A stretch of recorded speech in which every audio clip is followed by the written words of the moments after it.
Почитувани гледачи, добро дојдовте во новото издание на емисијата Тавординација. Оваа Тавординација започнуваме со изјавите на директорот на Гевгелиската болница, како и претседателот на кризниот општински штаб, доктор Патрик, за каква е состојбата во Гевгелиската болница. Лекарите го криват алармот на повисоко ниво и донесоа на последниот општински кризен штаб мерки за заштита на локалното население. Во продолжение, еве ги одлуките и изјавите на доктор Крџев и доктор Патрик.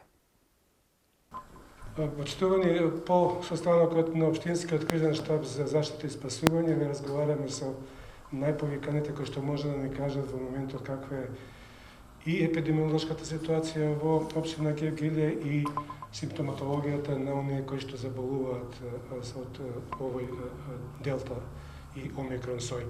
Најнапред, директоре, каква е во моментот епидемиолошка ситуација во нашата општина? Во општина Гевгелија ситуацијата е повеќе од загрижувачка. Имаме висок број на регистрирани активни случаеви.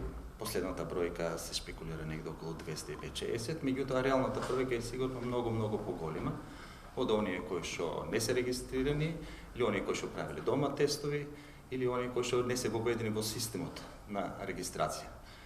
Како последица, како консеквенца на овој значителен пораст на позитивни пациенти, имаме зголемен прилив на пациенти во самата општа болница. Конкретно во модуларната болница, каде што се одвива амбулантскиот третман и дневен третман на пациенти. Бројката е навистина голема, од кој што имаме преголем број на пациенти, во кои што барат и добиват помош, медицинска помош. Од тука, како последица на сето ова, имаме изголемен број на пациенти кои што се лекуваат болнички. Ако пред некој ден имавме бројка некаде од 6-7 хоспитализирани и од прилика 10 до 15 на дневна терапија, денешните бројки покажуваат нешто друго, драстичен пораст, од кој што веќе ковид центарот кој што е сместен на невропсихијатриско одделение е преполн, он има капацитет од 12, сега повторно мора да одиме во фаза на отворување на модуларната болница, каде што дополнително ќе се сместуваат оние пациенти на кои што има потребен хоспитален третман. Тоа укажува дека на што? Тоа укажува дека и овој вид на ковид, кој што веројатно е микс меѓу делта сојот и меѓу омикронот, дава сепак една многу сериозна слика. Мора да потенцирам тука дека како резултати на зголемиот број на хоспитални болни, од кои што некои ги има со многу тешка клиничка слика, имаме за жал и смртни случаи. Кога кон тоа ќе додадеме дека и капацитетите на останатите болници ширум Република Македонија се пополните веќе, значи секој останува да ги згрижува своите пациенти во рамките на своите можности. Дали ќе може да го издржи овој бран на општата болница? Издржавме трети, четврти, први, втори, да не ги спомнувам во секој случај. Значи медицинската екипа, составена од доктори интернисти, од доктори општи лекари, медицински сестри, лаборанти, болничари, техничка служба, е на ниво на својата задача. Значи ние вложуваме максимални напори со цел да одговориме на уште на овој предизвик, иако ќе кажам дека после 2 години пандемија, значи капацитетите и енергијата се сепак паднати на драстично ниво. Не е спорно дека ние ќе одговориме, меѓутоа цената што ќе ја платиме може да биде превисока. И затоа сакам да апелирам до граѓаните да ги почитуваат мерките, на кои што стално апелираме веќе уназад 2 години, кои да ги почитуваат протоколите, да се заштитат пред се со вакцина. Значи имаме сега и трета вакцина, еден добар дел од пациентите се ревакцинирани, трета доза се уште е бројка негде околу 3-3,5 илјади, Меѓутоа, тоа е недоволно за да го стекнеме оној колективен имунитет и во пресред на овој омикрон некако да ја амортизираме целокупната ситуација. Значи, уште еднаш апелирам, вакцинација, придржување на мерките, избегнување на дружења, посебно во пресред на овие празници што следуваат, можеме и оваа година да ги прескокнеме и во некоја подобра прилика сепак да ги практикуваме. Докторе Мата, директорот убаво објасни дека е сложена ситуацијата во овој момент. Вие сте секојдневно во борба со овој омикрон сој, иако кажа некои стручњаци дека тој бил полесен, наликувал нешто на настинка. Какво е вашето искуство овие денови кога непосредно ќе ви дојдат пациенти за болени од овој сој? Па вак, кај нас моментално и како и насекаде во светот доминира омикрон сојот, меѓутоа морам да кажем дека пациентите со тешка клиничка слика, а такви ги имаме 6 во Гевгелија во моментов сега и 6 во Скопје, од кои тројца се на респиратор. Доминира кај нив, тие се серолошки неиспитани од аспект на вирусолошки се неиспитани, не серолошки, делта сој. Меѓутоа, добро знаеме и гледаме телевизијите, има сознание дека омикрон сојот, за разлика од некои кои ни дадоа дезинформации дека не е опасен, е доста опасен и дека води до болнички третман. Ако гледате телевизија, гледате дека Австралија ги полни болниците со болни од омикрон сојот. Значи, потполно дезинформација е онаа која беше кажано дека тој сој не е опасен и е само една обична настинка. Сојот делта и сојот омикрон буквално убиваат. Затоа апелирам до граѓаните да се придржуваат до мерките. Тешко е работењето со тешки со ковид пациентите. Болниците во Скопје се преполни, клиниките и оние институции кои ни требаат на нас кога ќе ни се влошат пациентите критично и ние сме сега пак препуштени сами на себе. Затоа морам да ви кажам дека ситуацијата во Гевгелија моментално е доста сериозна, да не кажам критична. Дали тоа треба да ги советуваме и оние пациенти кои што се обидуваат дома сами да се лечат?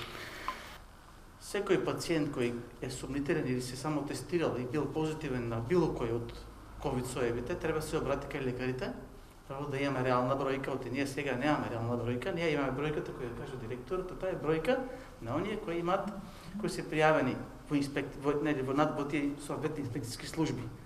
Бројката е многу пута 10 еве. Една реална бројка огромна е. Значи, илјадници заразени и болни во Гевгелија. Од толку болни, логично е дека еден добар дел ќе ни се јават во ковид центарот и ќе барат и болнички третман. Дневната болница е преполна, лекарите се преморени и персоналот. Тешко е и нешто мора да се направи, да се преземат мерки за тоа не да ни се олести на нас, него да се намали опасноста што не ни предстои, него веќе е тука. Најсериозно кажувам до граѓаните дека и делта и омикрон сојевите убиваат, значи се смртоносни и најсериозно тврдам дека такво нешто ќе ни следи, ќе ни предстои во следниве недела 2-3 доколку не преземаме мерки на заштита и превентива. Дали дискутирате на овој состанок за како ќе се одвива наставата во училиште? Наставата е веќе на државно ниво пролонгирана до 1 февруари, а еден од заклучите кој беше донесен тука беше да се разговара сега со угостителите, со газдите на маркетите и да се апелира до целото население во општина Гевгелија, во Ландово, Дојран, оние кои гравитираат, или богданци, кои гравитираат на нашата болница, да се намалат здружувањата и да се сите мерки на превентива, да се растојание, маски, дезинфекција, да се максимално практикуваат.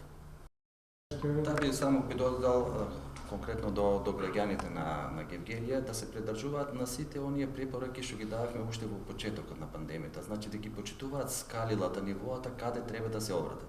Во колку се констатира дека се позитивни, тие прво и основно треба да се пријават кон својот матичен лекар. Од тука почнуваат оние инструкциите, значи ја следи нивната состојба и колку има потреба матичниот лекар ќе ги препрати на соодветно ниво, односно во општа болница Гевгелија. Со тоа ќе избегнеме оствари непотребни дружење во склоп на самата болница, ќе намалиме притисокот врз болницата, непотребни чекања, а можеби некојаш работата може да се заврши заедно во координација со матичниот лекар. Значи, секако матичниот лекар ќе ги препрати кај нас во општа болница, во колку има потреба од здравствена заштита, односно од нивен третман, нивно лекување во Гевгелиската болница во модуларниот дел.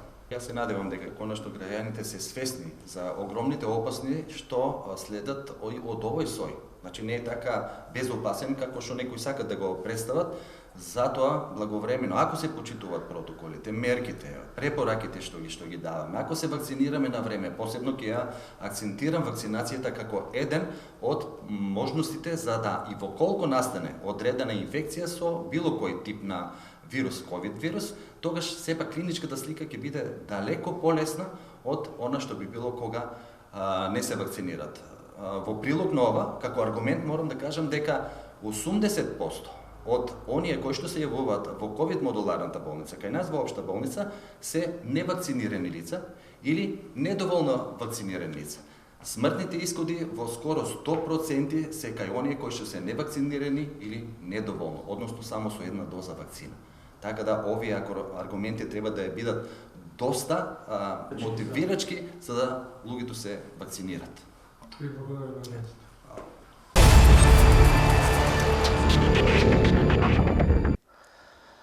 Колегата Ване Трајков работеше на оваа тема за околу состојбата во Гевгелиската болница и донесените мерки, но и што велат граѓаните. Во продолжение предлагам да го видиме извештајот на Трајков. Состојбата со COVID-19 во Гевгелија драстично се влошува. Секојдневните двоцифрени бројки на позитивни го зголемија бројот на хоспитализирани пациенти во ковид центарот на нервно-психијатриското одделение. Од Гевгелиската болница веќе размислуваат за повторно отварање на модуларниот дел. Во моментот во Гевгелија се водат околу 300 активни случаи и значително е зголемен бројот на лица кои што бараат болничко лекување.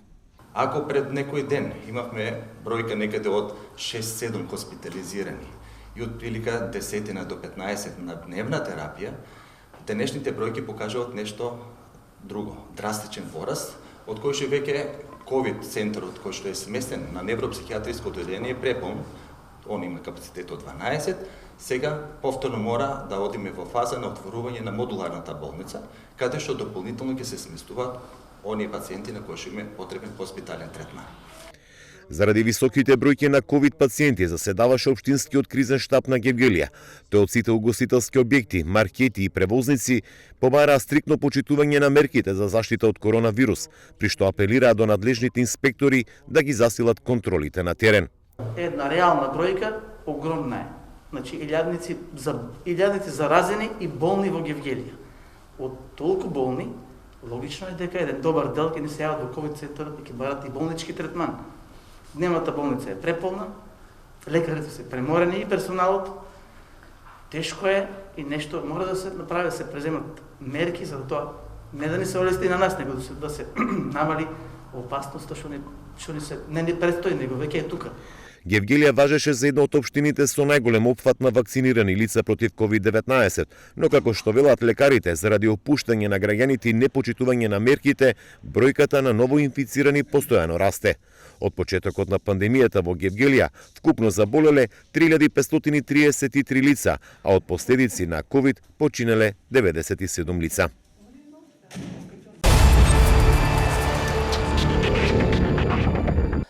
Во текот на вчерашниот ден до информативната редакција на Канал Виз пристигна известување од апликацијата Граѓански новинар, во која што лицата со попречености се жалат за недостапноста или пристапноста на тротоарите и некои од улиците во градот. Каква е состојбата од извештајот на колешката Вангелова? Посебно означените места наменети за паркирање на лица со посебни потреби, како и рампите за нивно непречено движење, се злоупотребуваат од несовесни возачи. Дека тоа се случува и во Струмица, потврдуваат граѓани кои за овој проблем пријавија преку апликацијата Граѓански новинар на ТВ Канал Виз. Револтирани се што е ограничено нивното право на слободно движење, како и премин на тротоарите.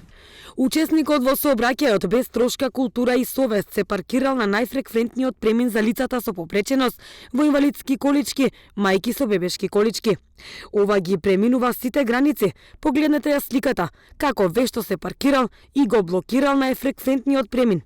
Луѓе во инвалидски колички на минусни температури да чекаат да се појави сопственикот на возилото, од некој соседен локал го немаше, па така мораа да го заобиколуваат и да поминат подолг пат на минусни температури за да стигнат до својата цел.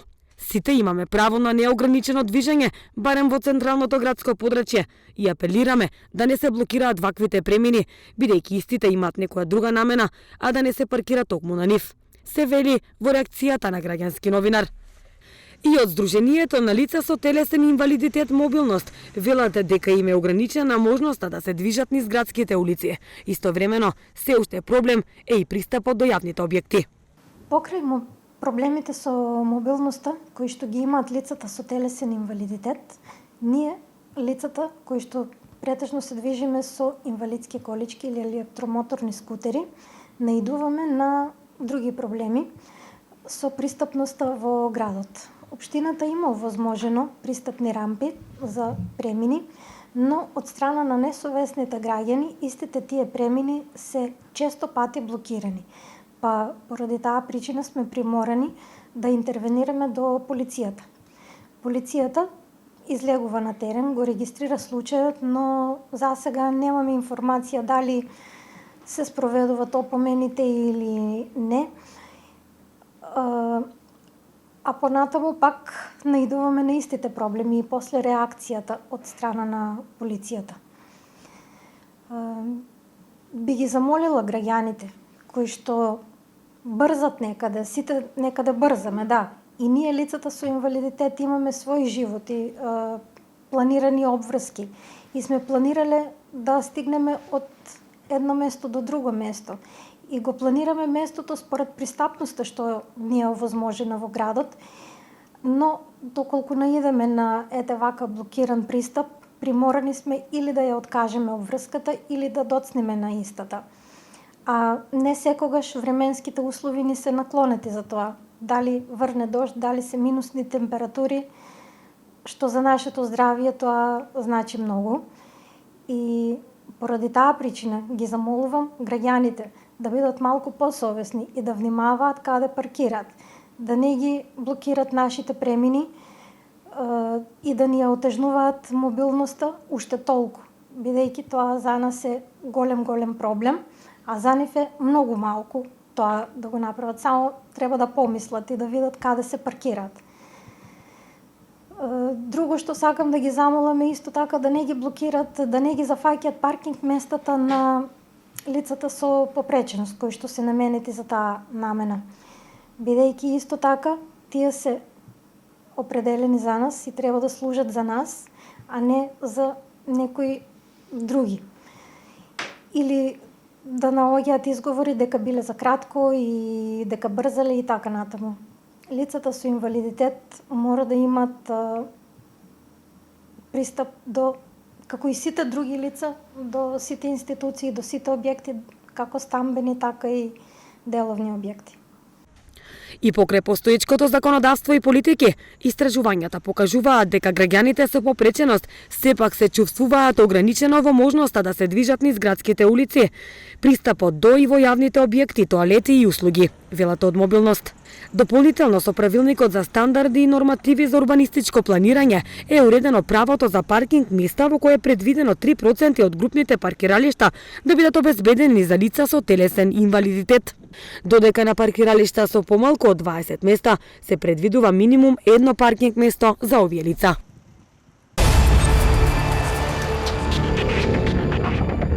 Настинките кај децата, каква е состојбата и како да се разликуваат симптомите од грипот и настинката, но и на некои од ковид сојовите, кои што актуелен во моментов е и омикрон сојот, за зборува колешката Ивана Вангелова со лекар на тема настинки кај децата.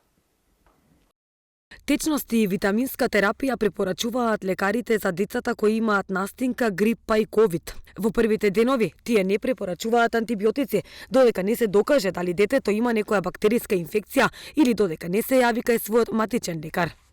За терапијата Во првите денови морам да кажам дека мора да има едно мирување, значи строго мирување, секој пат течности. Течностите е тоа што го рехидрира организмот и му дава повеќе можност да се бори. Витаминска терапија со витамин С, Д, цинк. За носето може да ставаме некои носни деконгестиви за да се отпуше носето и обавезно антипиретици, тоа се парацетамол или ибупрофен спрема килажата на детето. Одвека морам да нагласам дека во никој случај првите денови не сме да се зема антибиотик без да се консултира лекар и без да имаме докажана бактериска инфекција, бидејќи ако го земаме антибиотикот на недокажана бактериска инфекција, правиме двојна негативност кај децата. Прво, немаме што да лечиме, значи го даваме антибиотикот без потреба, а од друга страна го оптоваруваме организмот за да може тој антибиотик да се разложи да се исфрли од организмот. Значи правиме двојна негативна реакција кај децата и обично при неадекватно даден антибиотик многу често се влошува клиничката слика. Уште нешто да нагласам на крај, во првите денови, особено во првите 5 дена, ако станува збор за инфлуенцата, короната и омикронот, во никој случај не треба да се дават кортикотерапија, тоест дексазоне, орбазоне и некои други случаи, што сепак нели зависи од клиничката слика и за кој што треба стриктно да одлучи лекар при добар преглед, клинички преглед на дете. Педиатрите апелираат родителите да не земаат лекови на своја рака за своите најмили, се додека лекарот не изврши добар клинички преглед, за што точно станува збор, бидејќи како што велат тие, многу тешко е да се диференцира дали станува збор за настинка грип или пак COVID-19.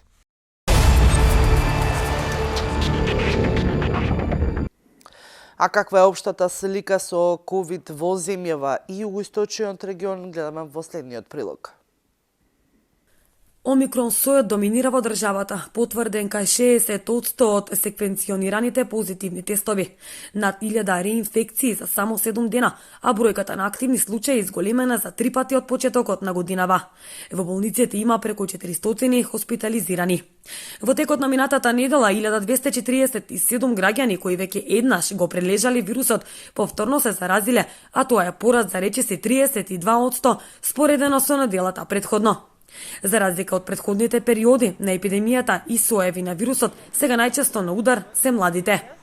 Најзастапени се возрастните групи на лица на возраст од 30 до 39 години, вкупно 2643 случаи, или 23,8%, и од 20 до 29 години со 2153 случаи, или 19,4%. Се забележува зголемување на бројот на заболени кај скоро сите возрастни групи, со најголемо зголемување кај возрастната група над 60 години, со зголемување од 99,6%, и возрастната група од 50 до 59 години, со зголемување од 90,3% во однос на претходната недела. Стои во извештајот на Институтот за јавно здравје. Потврда дека омикрон сојот е доминантен стигна од лабораторијата за вирусологија и молекуларна дијагностика. Од вкупно 96 позитивни примероци на SARS-CoV-2, а кај 57 од нив е детектирана омикрон варијантата. Омикрон варијантата е откриена во 7 градови, и тоа во Скопје, Кавадарци, Тетово, Охрид, Кочани, Велес и Гевгелија. Информираат од Институтот за јавно здравје.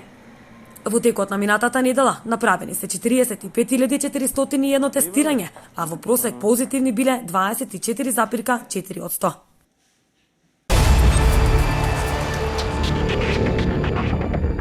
Струмица доби сензорна соба во Општинското училиште Видое Подгорец за децата со попречености. Стручните тимови во училиштето ќе работат за подобрување на квалитетот на наставата на децата со попречености, но и инклузивноста во образовниот процес. Отворена првата сензорна соба во основното училиште Видое Подгорец во Струмица. Богатството од стимулативни содржини во сензорната соба, со која од денес секојдневно ќе обезбедува педагошка поддршка за учениците во образовните потешкоти, велат од Фондацијата Чекор по Чекор. Ова активно се спроведува како дел од проектот Биди ин, биди инклузивен, биди инклудиран, кој е финансиран од Европската унија, а сензорната соба се реализира со поддршка на германското друштво за меѓународна соработка. Во рамки на проектот имаме повеќе компоненти. Клучен стожер на проектот е доделување на стипендии на ученици со попреченост кои што се запишуваат во образовниот процес во почетните оделенија. Во моментов имаме 471 стипендист кои што учат во најголем број во редовните училишта, меѓутоа дел и во ресурсните центри. Покрај ова организираме обука за наставници, за образовни асистенти, за стручни служби во училиштата. Ја поттикнуваме целата општествена заедница да размислува во насока на инклузијата како единствен начин за остварување на правата на лицата со попреченост и на учениците, односно децата со попреченост во процесот на образованието. Постојањето на оваа сензорна соба во основното училиште Видое Подгорец, во кое се образуваат 892 ученици, е од огромна важност за општина Струмица. Дециден градоначалникот Костадинов. Отварањето на ова сензорна соба во основното училиште Видое Подгорец, во кое се образуваат 892 ученика, е од огромна важност не само за самото училиште, туку генерално за целата општина. Не смееме да заборавиме дека ова е всушност втора сензорна соба во општина Струмица, првата беше изградена 2016 година.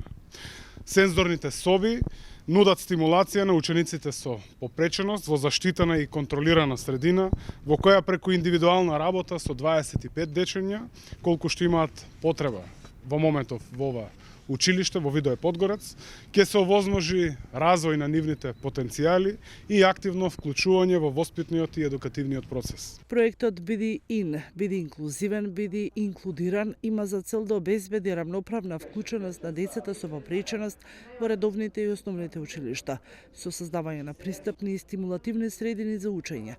Училишта опфатени со проектот стануваат места со еднакви можности за образование за сите деца. Голема чест и задоволство е што сме денеска овде на отварање на сензорната соба во нашето училиште, во училиштето Видое Подгорец, и се надеваме дека оваа соба ќе ни овозможи поуспешна и голема реализација на воспитно-образовниот процес на сите деца со посебни потреби. Сензорните соби ги опремуваат со разновидна опрема која се обезбедува на учениците визуелна, аудитивна и тактилна стимулација при учење, како и подобривање на фината и грубата моторика, додаваат од фондацијата Чекор по Чекор.